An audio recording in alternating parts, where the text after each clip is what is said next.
सलाम Pakistan 24 news HD से मैं हूँ आमिना असलम और मैं हूँ हुदा शाह। आप हमें YouTube पर लाइव भी देख सकते हैं youtube.com/24 News HD।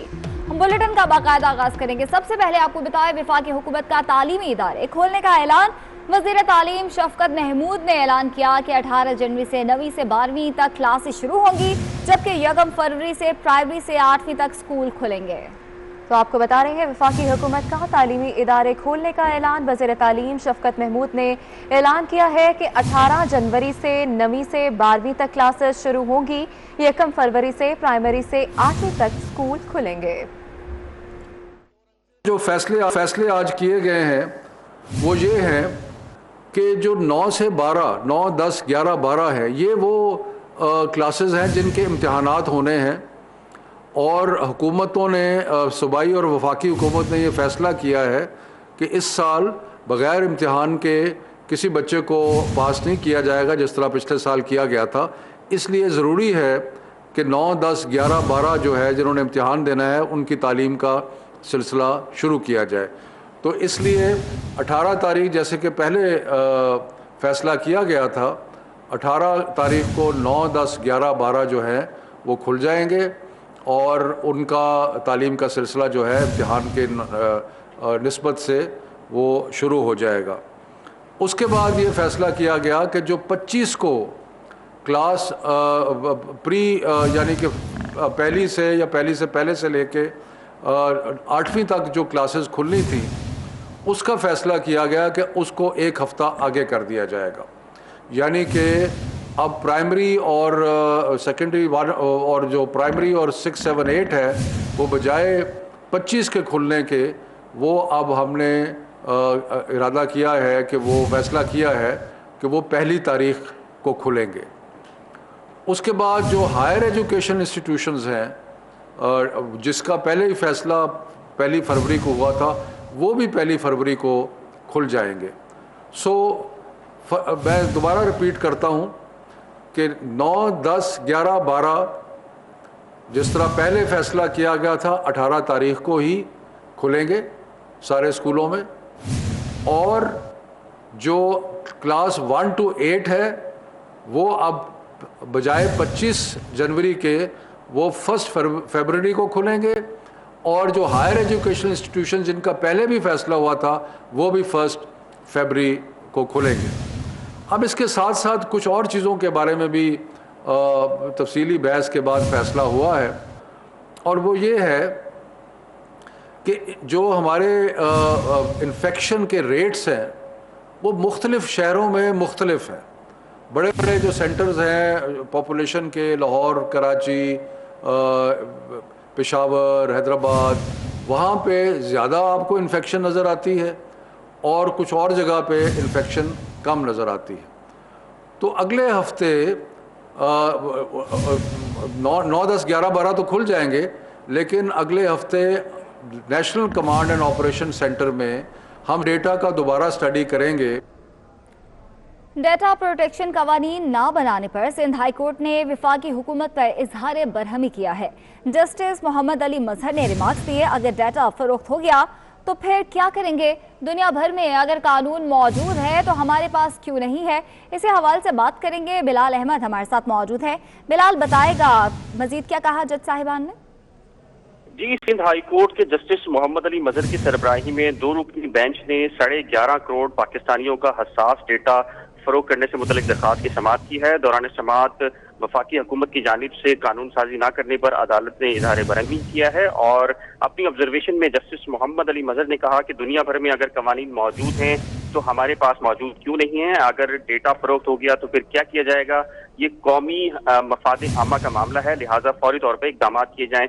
दौरान समाअत डिप्टी अटॉर्नी जनरल अदालत में मौजूद थे। उनकी जानिब से बताया गया कि डेटा प्रोटेक्शन कानून साजी का ड्राफ्ट तैयार कर लिया गया है और वजारत कानून को अरसाल कर दिया गया है, जिस पर अदालत ने उनसे पूछा कि टाइम फ्रेम बताया जाए कि ये डेटा कब तक कानून साजी हो सकेगी, जिस पर डिप्टी अटॉर्नी जनरल की जानिब से कहा गया तो वो टाइम फ्रेम नहीं दे सकते, जिस पर अदालत ने कहा कि अब तो फेसबुक और व्हाट्सएप का डेटे की मुंतकली का भी मामला चल रहा है, अगर ये डाटा चला गया तो फिर आप कानून साजी उसका फायदा क्या होगा? दौरान समाअत तारिक मंसूर एडवोकेट जो कि दरखास्त गुजार हैं, उनकी जानिब से बताया गया कि पाकिस्तानियों का ये हसास डेटा डार्क वेबसाइट के ऊपर अपलोड किया गया और अब मालूम हुआ है कि इसको फरोख्त कर दिया गया है, लेकिन अब तक वफाकी हुकूमत की जानिब से कोई कानून साजी नहीं की गई है। ठीक है बिलाल, शुक्रिया आपका। 11.5 करोड़ पाकिस्तानी मोबाइल फ़ोन सार्फिन का हसास डाटा फ़रोख्त होने का इंकशाफ हुआ है। ये डाटा कब और कहां फ़रोख्त हुआ, सिंध हाई कोर्ट में होने वाली समाअत की तफसीलात आपको बिलाल अहमद बता रहे थे, लेकिन दरख्वास्त गुजार इस वक्त बिलाल अहमद के साथ मौजूद हैं, उनसे जानते हैं। बिलाल, बताएगा उनका क्या कहना है? जी, इस वक्त मैं सिंध हाई कोर्ट में मौजूद हूं और मेरे साथ तारिक मंसूर एडवोकेट मौजूद हैं, जिनकी आज दरख्वास्त थी कि जो हसास डेटा है पाकिस्तानियों का, तकरीबन 11.5 करोड़ पाकिस्तानियों का हसास डेटा है, उसको इंटरनेशनल डार्क मार्केट में फ़रोख्त किया जा रहा है, उसके ख़िलाफ़ इनकी ये दरख्वास्त थी। इनसे ये तफसील पूछते हैं, ख़ासकर जो व्हाट्सएप की जो डेडलाइन आई है पाकिस्तान में, उसकी भी क्या तफसीलात हैं और क्या उस डाटा की व्हाट्सएप डाटा से कोई कनेक्शन बनता है।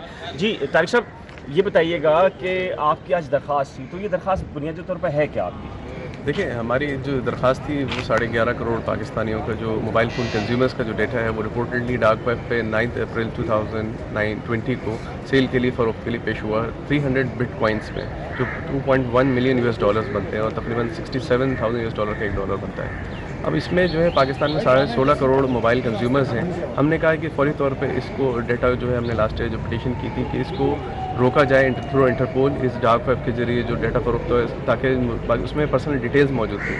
मोबाइल फ़ोन कंज्यूमर्स की जो रिपोर्टेडली उनका name, CNIC number, address, telephone number, ये सारी चीज़ें उसमें मौजूद थी, जो किसी की बगैर इजाज़त आप इंटरनेशनल मार्केट में नहीं फ़रोख्त कर सकते। तो हमने इसमें प्ली ये ली कि फौरी तौर पे इंक्वायरी कमीशन बनाया जाए। Pakistan commission of inquiry act 2017 के सेक्शन 3 के तहत हाई पावर्ड कमीशन बनाया जाए और इसको थ्रू इंटरपोल रखा जाए और नेसेसरी लेजिस्लेशन किया जाए पर्सनल डाटा प्रोटेक्शन की। अच्छा, इसमें आज अदालत के अंदर व्हाट्सएप का जो डाटा जो फेसबुक पे कन्वर्ट हो रहा है, इस हवाले से भी कोर्ट की ऑब्जर्वेशन आई है, ये इससे क्या लिंक है? आपकी क्या दरख्वास्त से कोई लिंक बनता है इसका? बिल्कुल, हमने आज मौजूद अदालत की तवज्जो इसमें तरफ मबज़ूल कराई कि लास्ट ईयर हमारी पिटीशन की फाइलिंग के बाद सितंबर में कराची की बहुत बड़ी इलेक्ट्रॉनिक यूटिलिटी कंपनी का भी तकरीबन $38 मिलियन उन्होंने हैकर्स ने वो किया और पाकिस्तान सारे कंज्यूमर का डाटा हैक कर लिया। इसी तरह व्हाट्सअप जो है रिसेंटली उन्होंने पॉलिसी अनाउंस की और उसकी वजह भी थी कि पर्सनल डाटा प्रोटेक्शन लॉज नहीं था। रिसेंटली व्हाट्सअप की इंतजामिया ने भी पाकिस्तान के लिए रीजन स्पेसिफिक एक वो पॉलिसी अनाउंस की कि वो अपने तमाम जो है एग्री और एक उनका जो नया एग्रीमेंट है वो साइन करेंगे, अदरवाइज़ उनकी सर्विस डिसकंटिन्यू हो जाएगी। और ये डाटा इस नए एग्रीमेंट के तहत साइनिंग के बाद वो फेसबुक पर शेयर कर सकते हैं, कमर्शियल यूज़ कर सकते हैं, इंटरनेशनल मार्केट में वो सेल कर सकते हैं। ये इसीलिए उससे लिंक इसलिए है कि ये तमाम चीज़ें पाकिस्तान के अंदर 72 सालों में पर्सनल डाटा प्रोटेक्शन के लिए कोई कानून साजी अभी तक नहीं हुई। जी, आज इस केस की समाअत हुई है और अदालत ने वफाकी जो इदारे हैं उनसे 2 फरवरी तक जवाब तलब किया है कि बताया जाए कि पाकिस्तान में जो डाटा प्रोटेक्शन लॉ है वो कब तक बनाया जाएगा। आज की तारीख के अंदर जस्टिस मोहम्मद अली मजहर की सरबराही में 2 रुकनी बेंच ने इस केस की समाअत की थी और ये समाअत अब 2 फरवरी तक के लिए मुलतवी की गई। जी, बहुत शुक्रिया। Deputy chairman senate Salim Mandviwalla का कहना है कि नैब वालों के असासे डिक्लेयर करने तक जद्दोजहद जारी रहेगी। नैब वालों की फैमिली बाहर रहती है, उनके रिटर्न कौन चेक करेगा? जिस मुल्क में पार्लियामेंट डर जाए, आम आदमी तो कहीं का नहीं रहेगा, वो सेनेट में इजहार ख्याल कर रहे थे। नैब हर आदमी के अकाउंट में घुस जाती है। स्टेट बैंक हमारा हॉस्टेज है और वो खुद, क्योंकि मेरा इंटरेक्शन रहता है स्टेट बैंक से, वो कहते हैं जी हम कुछ नहीं कर सकते, ये नैब से आया है तो हमें ये अकाउंट की डिटेल भेजनी है। किसी का इस मुल्क में अकाउंट सेफ नहीं है और वो इसलिए सेफ नहीं है कि नैब जिस चाहे अकाउंट में घुस जाती है। जहाँ तक मेरे स्टांस का ताल्लुक है वो रहेगा।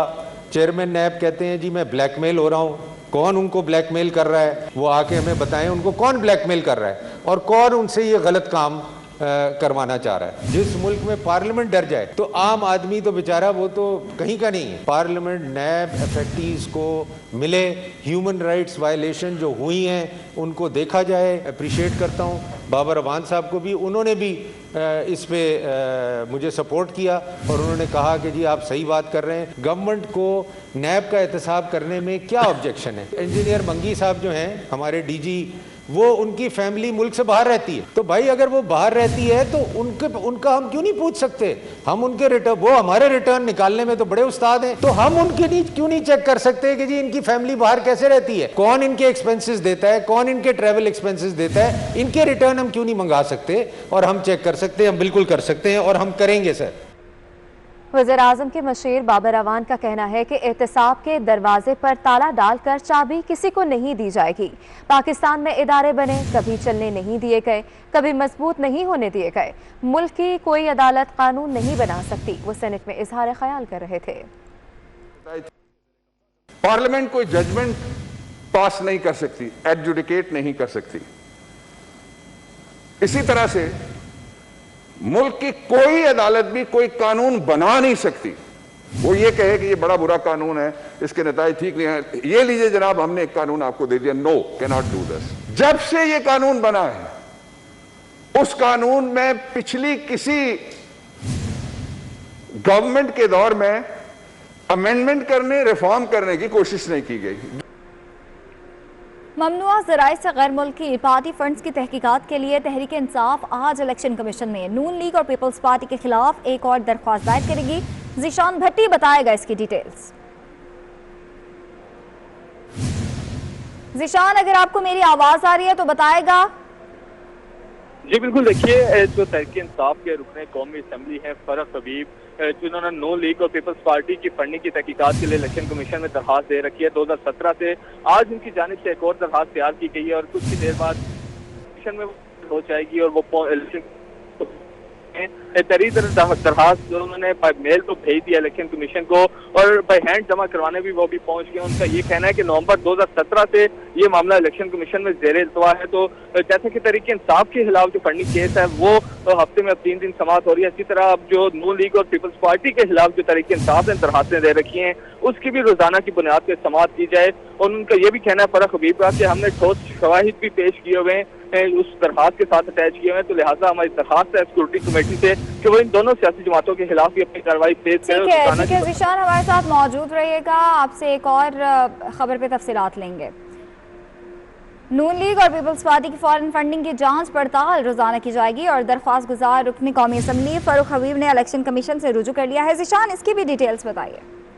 जी बिल्कुल, देखिए वही दरखास्त है जो फरख हबीब रुकने कौमी असम्बली है तहरीक इंसाफ ने इसमें दरखास्त गुजारे तहरीक इंसाफ की जानिब से। उन्होंने ये इस्तदा की है इलेक्शन कमीशन से कि ये केस क्योंकि 2017 से ज़ेर इल्तवा है तो इस केस को भी जल्दी निपटाया जाए और रोजाना की बुनियाद पर इसकी समाअत की जाए और दोनों जमातें जो पीपल्स पार्टी और नून लीग है उनको भी हफ्ते में रोजाना की बुनियाद पर बुला के स्क्रूटनी कमेटी तहकीकात करे। जो सबूत फराहम किए गए उन सबूत को मद्देनजर रखते हुए स्क्रूटनी कमेटी जो है जल्द। बहुत शुक्रिया आपका।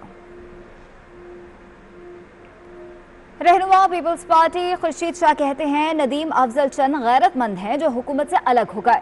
फॉरेन फंडिंग केस खुला तो सब बातें जाहिर हो जाएंगी। $1 अरब कहां से आए पता चल जाएगा। वो सखर में एहतसाब अदालत के बाहर मीडिया से बात कर रहे थे। देखिए कितने अफसोस की बात है। मुझे तो दुख कभी कभी अपने अदालतों पे भी होता है कि वो कोर्ट का, सुप्रीम कोर्ट का फैसला है कि फॉरेन फंडिंग को ओपन करो। फॉरेन फंडिंग ओपन होती है तो सारे पर्दे खुल जाते हैं कि डोनर कौन है, कौन लेके आया इसको।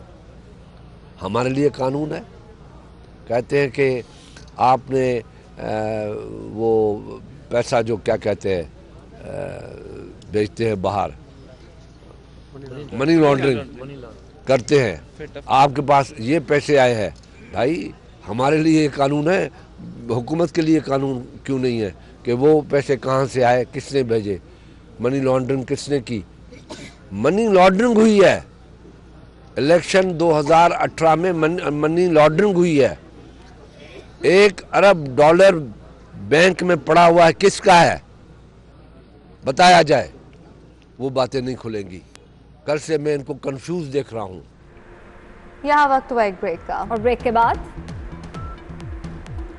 कौन इन कौन आउट, कौन इन कौन आउट। ब्रेक के बाद आपको बताएं जनूबी अफ्रीकी टीम की आमद का शेड्यूल तब्दील कर दिया गया है। मेहमान टीम 16 जनवरी की सुबह 6 बजे कराची पहुंचेगी। जनूबी अफ्रीकी टीम अब कमर्शियल फ्लाइट से नहीं बल्कि चार्टर्ड फ्लाइट से कराची आएगी। चार्टर्ड तैयारे के अखराजात क्रिकेट साउथ अफ्रीका बर्दाश्त करेगा। जनूबी अफ्रीका की टीम के कोरोना टेस्ट होटल में लिए जाएंगे। तो आपको बताएं कि जनूबी अफ्रीका की टीम अब चार्टर्ड फ्लाइट से कराची आएगी और शेड्यूल चेंज कर दिया गया है। मेहमान टीम 16 जनवरी की सुबह 6 बजे कराची पहुंचेगी, जबकि जनूबी अफ्रीका की टीम अब कमर्शियल फ्लाइट से नहीं बल्कि चार्टर्ड फ्लाइट से कराची आएगी और चार्टर्ड तैयारी के अखराजात क्रिकेट साउथ अफ्रीका बर्दाश्त करेगा। जनूबी अफ्रीका की टीम के कोरोना टेस्ट होटल में लिए जाएंगे। इसी हवाले से बात करेंगे, महमूद रियाज हमारे साथ मौजूद है। महमूद, बताएगा शेड्यूल चेंज हो गया?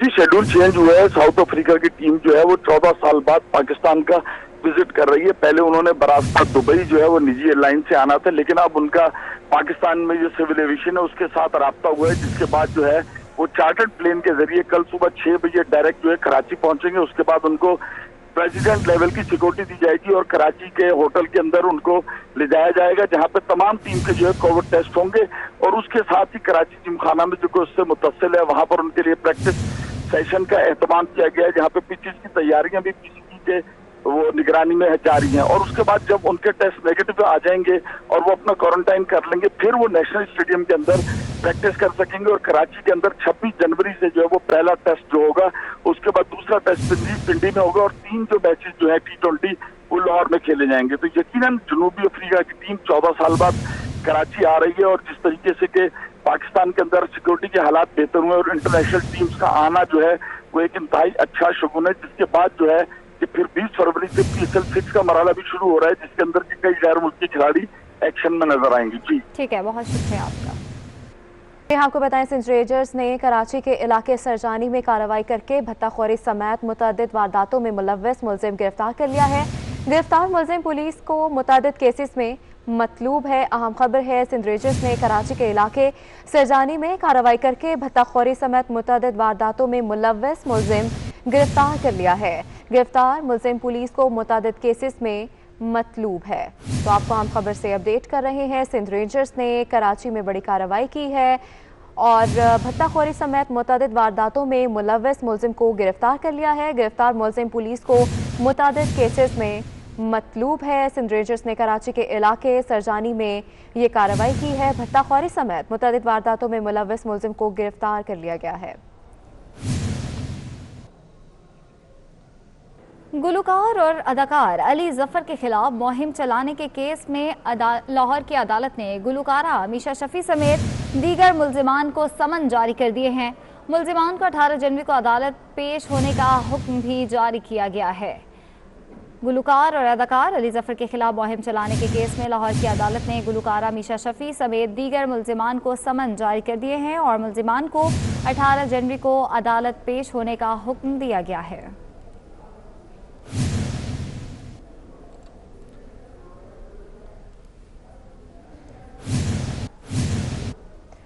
मारूफ गुलकार और अदाकार अली जफर पर जिनसी हरासानी का इल्ज़ाम लगाने वाली लीना गनी कौन है, उनका मीशा शफी और निगहत दाद से क्या ताल्लुक है, इनके इल्ज़ामात में किस कदर सदाकत है, इस रिपोर्ट में जानते हैं।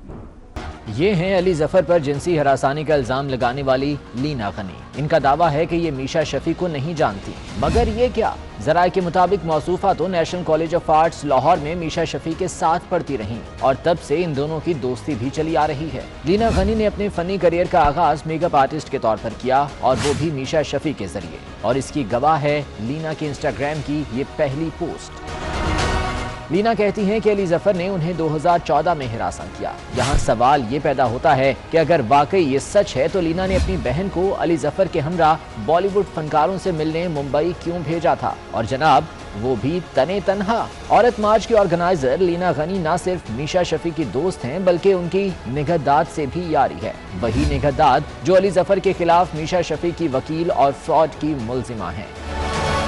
मौसूफा पर अपनी NGO में गैर मुल्की फंडिंग में खुर्द-बुर्द और गबन का इल्जाम है, मगर कहानी सर धुनते जाइए। लीना गनी वही हैं जिन्हें अली जफर की किरदार कुशी मुहिम में कसूरवार गर्दाना गया। हो सकता है कि उनका ये हरबा अली जफर पर दबाव डालने के लिए हो। अली जफर के वकील का कहना है कि मीशा शफी ने उन पर इल्जामात आयद करने से पहले उन्हें एक मल्टीनेशनल कंपनी से मुआहदा खत्म करने का कहा था और धमकी दी थी कि ऐसा न करने की पादाश में वो उन पर दीगर लड़कियों के हमरा इल्जामात आयद करेंगी। तो लीजिए जनाब, बकौल वकील अली जफर, लीना गनी ही वो दूसरी लड़की हैं। यहाँ वक्त हुआ एक ब्रेक का, और ब्रेक के बाद बराह रास्त लिए चलेंगे। वफाकी वज़ीर तवानाई उमर अयूब सेनेट इजलास में इजहार ख्याल कर रहे हैं कि मिस प्लानिंग साबका मुस्लिम लीग नून की हुकूमत ने 2013 से 2018 तक जो गलत प्लानिंग की, जो गलत फ्यूल मिक्स लाया, उसका खुमियाजा आज आप सारी की सारी कौम वो भुगत रही है। वो वजह क्या है? वो बारूदी सुरंगें जो इस हाउस पे मैं कह चुका हूं, मीडिया पे कह चुका हूं, वो क्या थी? बड़ी मुख्तसरन जनाब चेयरमैन आप ये देखें, सर्कुलर आपका जो कैपेसिटी पेमेंट्स, ये वो पेमेंट्स हैं जो सूद की अदायगी होती है, जो कि कंपल्सरी पेमेंट आम फहम जबान में कहें, जो आपने हर हालत में देनी होती हैं। 2013 में जनाब चेयरमैन ये थी 185 अरब रुपया, 2018 में ये 467 अरब रुपए तक मुस्लिम लीग नून की हुकूमत ने पहुंचा दी थी। गलत सिलेक्शन ऑफ प्लांट्स, गलत जगह पे गलत कॉन्ट्रैक्ट। अच्छा, उसके साथ साथ उन्होंने किया क्या? ये उन्होंने जनाबे वाला बारूदी सुरंग छोड़ के गए थे 219 अरब रुपए का, और वो के सारे के वो सारी की सारी चीजें वो जाके सारी की सारी हम नहीं सर, बारूदी सुरंगों में क्या गलत चीज है? कोई किसी को मैंने कहा कंटिन्यू करें, दिखाई थी हमारे लिए। जी। और उसके साथ साथ जनाब इंटरफेयर ना करें। जनाब चेयरमैन बारूदी सुरंगें बिल्कुल लगाई थी, और उन्होंने 229 अरब रुपए की सबसे पहले हमारे लिए एक बारूदी सुरंग लगाई थी कि अगली हुकूमत आएगी जो वो उसको खमियाजा वो भुगतेगी। और इनके वज़राए आज़म ने बड़े सीनियर लोगों से बात की थी कि जो हम लोग कर बैठे हैं उसका खमियाजा आगे आने वाले करेंगे, हम लोग शायद पावर में आएंगे ही नहीं। मेंटली वो तैयार थे और उन्होंने ये चीजें की। जनाब चेयरमैन ये भी आप जहन में रखें कि ये 229 अरब रुपए के इवज या हम लोग रेट बढ़ाते तो ये तकरीबन 2 रुपए 61 पैसे का बढ़ता। ये शुरू में जिस वक्त हमारी हुकूमत आई थी, पाकिस्तान तहरीक इंसाफ की हुकूमत ने जनाब चेयरमैन तकरीबन आप समझें कि ढाल हम लोग बने लोगों के लिए, और हमने वो रेट नहीं बढ़ाया और हमने सब्सिडी दी। और ये जनाब चेयरमैन तकरीबन 247 अरब रुपए की मजीद सब्सिडी हमें देनी पड़ी इनकी बारूदी सुरंगों को डिफ्यूज करने के लिए। ये वो चीज है जो हमने किया। अभी कोविड देख लें आप, कोविड देख लें, एक साल में कोई रेट नहीं इंक्रीज हुआ। गो के आप ये देखें कि पिछले एक साल में जनाब चेयरमैन जो दूसरी बारूदी सुरंगें सिर्फ दुश्मन की फौज किसी के लिए लगाती है कि आने वाली फौज उसका पैर या कोई टायर उस पर लगे तो वो फट जाए। इन्होंने मुल्क के साथ और हमारे साथ ये हाल किया था। कैपेसिटी पेमेंट, ये पब्लिक फिगर्स हैं, आप देखें जनाब चेयरमैन 2019 से लेकर 2020 तक 218 अरब रुपए की मजीद हमने सूद की अदायगी कैपेसिटी पेमेंट्स इनकी वजह से करनी है। क्यों? क्योंकि इन्होंने कारखाने जो हैं उन्होंने बगैर डिमांड फोरकास्टिंग लगाए, उन्होंने गलत फ्यूल मिक्स पे लगाए। खुमियाजा आप में और पाकिस्तान। सेनेट का इजलास जारी है, आगे बढ़ेंगे। आपको बताएं पेट्रोलियम मसनूआत की कीमत में 7 रुपए तक फी लीटर इजाफे का इम्कान है। वजारत खजाना के मुताबिक ओगरा ने पेट्रोलियम मसनूआत की कीमतों में 15 रुपए फी लीटर तक इजाफे की सिफारिश की है। पेट्रोलियम मसनूआत की कीमतों से मुतालिक हतमी फैसला आज वजारत खजाना करेगी। तो आपको बताएं कि पेट्रोलियम मसनूआत की कीमतों में 7 रुपए तक फी लीटर इजाफे का इम्कान है। वैसे क्या नहीं बताएगा? देखिए, जो कल हमने समरी दी थी उस हवाले पर काफी जो है एक तरदीद भी आ रही थी ओगरा की तरफ से, लेकिन अब हकायक ये हैं कि जो पेट्रोल जो है, जो असल जो कीमत है उसकी वो 13 रुपए जो है 7 पैसे का उसमें इजाफा बताया जा रहा है। हाई स्पीड डीजल का जो इजाफा है वो 11 रुपए 3 पैसे, और इस तरह जो मिट्टी का तेल है वो 10 रुपए 55 पैसे, और लाइट डीजल ऑयल जो है वो 15 रुपए 33 पैसे की इजाफे की जो समरी है वो पीएम ऑफिस को भिजवाई गई है। लेकिन इसमें दरअसल जो हमारे हुकूमती ज़राए बता रहे हैं कि 5 से 7 रुपए फी लीटर तक जो है वो इजाफे का जो मंजूरी आज पास ऑन किया जाएगा। लेकिन उससे भी अहम बात यह है कि 30 रुपए फी लीटर लेवी जो है उसके फार्मूले पर जो है ये बनाई गई है। हालांकि 30 रुपए फी लीटर जो है वो पेट्रोलियम लेवी पेट्रोल और डीजल पर नहीं है, वो 22 और 24 रुपए तक की है।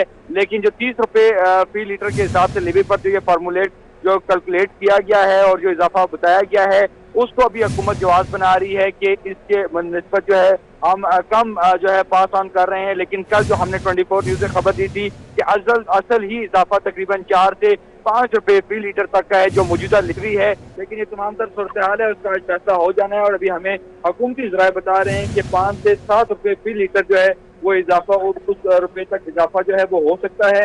और इसका इतलाक 15 दिनों के लिए होगा, 31 जनवरी के लिए होगा। और आज रात 12 बजे तक जो है इसकी अनाउंसमेंट हो जाएगी उससे पहले, और इसका इतलाक हो जाएगा। पीएम अभी जो है वो लाहौर जा चुके हैं, जा रहे हैं, और वहां पर जो है वो वजारत खजाना को हदायत देंगे इस हवाले से। और रात को जो शाम तक जो है ये फैसला आ जाएगा। ठीक है, बहुत शुक्रिया आपका।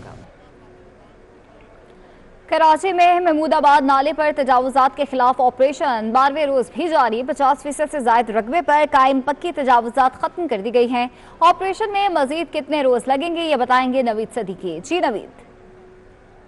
जी बिल्कुल, महमूदाबाद नाले के अतराफ जो ऑपरेशन है वो आज 12वें रोज़ भी जारी है। ऑपरेशन का जो दूसरा मरहला है उस पर जो है काम किया जा रहा है, मशीनरी का इस्तेमाल किया जा रहा है। जो पक्की तजावुजात हैं, ख़ासकर जो दुकानें और घर बनाए गए थे पक्के, उनको जो है मिसमार करने का सिलसिला जारी है। मेरे कैमरामैन इमरान अहमद खान आपको दिखाएंगे मेरे कब में। ये वो दो मंजिला बिल्डिंग है जिसको जो है मिसमार करने का सिलसिला जारी है। ये बिल्डिंग जो है मुकम्मल तौर पर नाले पे तामीर की गई थी, जिसके बायस जो ऑपरेशन में भी जो है खलल का सामना था। अब जो है इस बिल्डिंग को मिसमार करने का अमल शुरू कर दिया गया। पहले जो है ऊपरी हिस्सों को जो है मिसमार किया जाएगा, जिसके बाद हैवी मशीनरी के जरिए जो नीचे का पोर्शन है उसको तोड़ा जाएगा। अब तक जो है 50% से ज़ायद जो इलाका है जिस पर पक्की तजावुजात कायम की गई थी उसको क्लियर कर दिया गया है।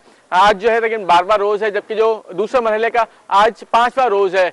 हैवी मशीनरी का इस्तेमाल किया जाए, रास्ता जो है वो क्लियर किया जा रहा है ताकि जो हैवी मशीनरी जो है वो आगे बढ़ती जाए और जो मकानात और दीगर तजावुजात कायम की गई थी उनको जो हटाया जा सके। इस ऑपरेशन में जो है मजीद 5 से 6 रोज लगेंगे, जिसके बाद जो पक्की तजावुजात हैं उसका मुकम्मल खात्मा हो जाएगा और जो नाला है उसके ऊपर जो है काम शुरू कर दिया जाएगा। नाले के अतराफ 12 फीट का रोड जो है वो भी बनाया जाएगा और 3 फीट के लिए जो है पैदल चलने के लिए जगह छोड़ी जाएगी, जिसके बाद जो इलाका मकीन है उनको जो है न सिर्फ सभी सहूलियात बल्कि सफाई सुथराई की भी सहूलियात जो है वो मैसर आ सकेंगी। जी बहुत शुक्रिया। खैरपुर में पुलिस और कब्जा माफिया आमने सामने आ गए। सरकारी क्वार्टर्स पर कब्जा छुड़ाने के लिए ऑपरेशन किया गया तो माफिया ने मज़ाहमत शुरू कर दी। मज़ाहमत पर पुलिस ने लाठीचार्ज भी किया, जिससे 2 अफराद जख्मी हो गए हैं। तो आपको बता रहे हैं खैरपुर में पुलिस और कब्जा माफिया आमने सामने आ गए हैं। सरकारी क्वार्टर्स पर कब्जा छुड़ाने के लिए ऑपरेशन किया गया तो माफिया ने मज़ाहमत शुरू कर दी। मज़ाहमत पर पुलिस ने लाठीचार्ज कर दिया, जिससे 2 अफराद जख्मी भी हो गए हैं। इस फुटेज में भी देख सकते हैं खैरपुर में पुलिस और कब्जा माफिया जो हैं वो आमने सामने आ गए हैं। सरकारी क्वार्टर्स पर कब्जा छुड़ाने के लिए ऑपरेशन किया गया तो माफिया ने मज़ाहमत शुरू कर दी। मज़ाहमत पर पुलिस ने लाठीचार्ज भी शुरू कर दिया। इस फुटेज में भी देख सकते हैं कि पुलिस लाठीचार्ज कर रही है।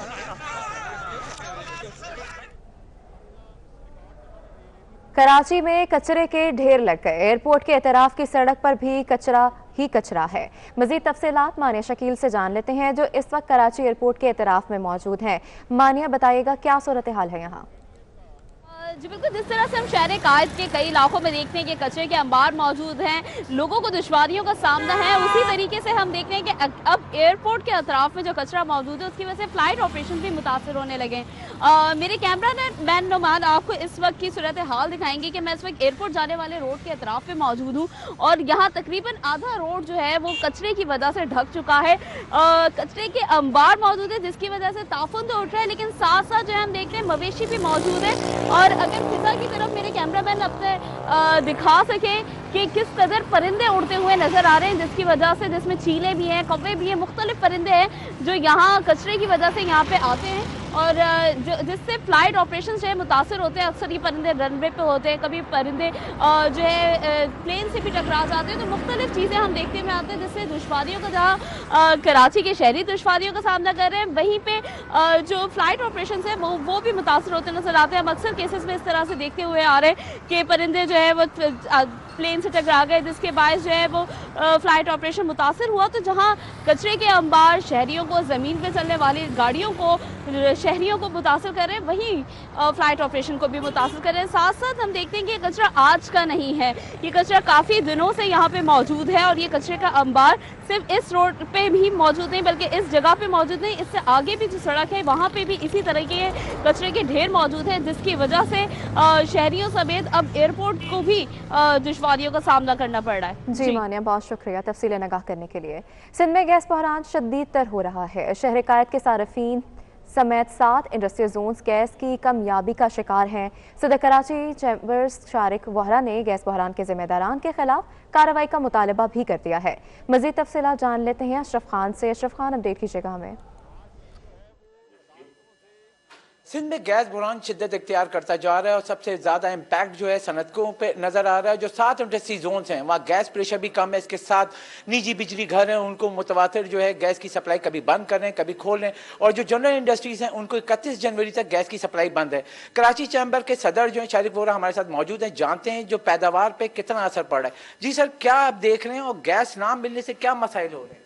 कराची में गैस का इशू इस सीज़न में शदीद बहरान का शिकार है और कराची चैम्बर ने भी और बीएमजी के चेयरमैन ज़ुबैर मोतीवाला साहब ने मुसलसल इस पर बातचीत शुरू की हुई है, हुकूमती इदारों से भी, कंसर्न मिनिस्ट्रीज से भी।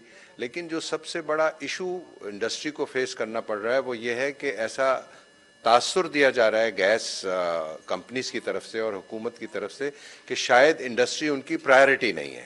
और बावजूद इसके कि इस वक्त पाकिस्तान की इंडस्ट्री जो है वो टेक ऑफ कर गई है और कराची जो है वो पाकिस्तान की मईशत में रीढ़ की हड्डी है। यहाँ की जो एक्सपोर्ट्स हैं वो बड़ी इंपॉर्टेंट हैं और ऐसे वक्त में जब एक्सपोर्ट्स बढ़ रही थी उस वक्त खुसूसन कराची शहर में गैस का बहरान, प्रेशर, फिर कैप्टिव पावर के लिए जो उन्होंने क्लोजर अनाउंस कर दिया जनरल इंडस्ट्रीज़ को, उससे पाकिस्तान मुतासिर होगा, उससे पाकिस्तान की एक्सपोर्ट्स मुतासिर होंगी। जी, जैसा कि आपने सुना कि जो गैस सप्लाई की बेहतरी के लिए जो हुकूमती इकदाम नहीं किए गए, जिस वजारत ने नहीं किए उसके खिलाफ एक्शन का कराची चैम्बर से मुतालबा किया गया और ये भी कहा गया है कि जो गैस सप्लाई की बेहतरी के लिए अभी भी वक्त है कि इकदाम उठाए जाएं। आपका जमाने के कर्ब को लफ्जों का पैरहन देने वाले शायर मोहसिन नकवी 24 बरस बाद भी मद्दाहों के दिलों में जिंदा हैं।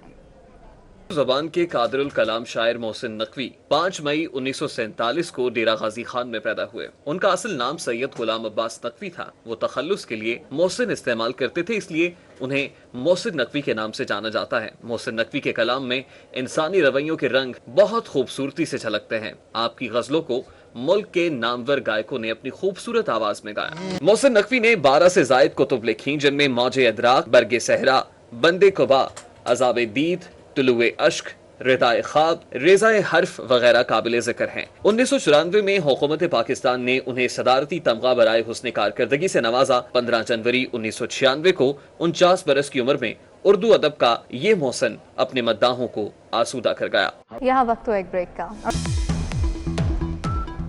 ब्रेक के बाद आपको बताएं, चौधरी परवेज इलाही मुस्लिम लीग काफ पंजाब के बिला मुकाबला सदर मुंतखब हो गए।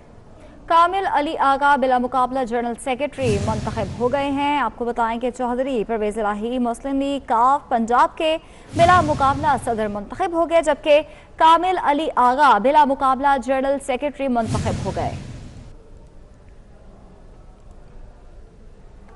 इस बुलेटिन से इतना है।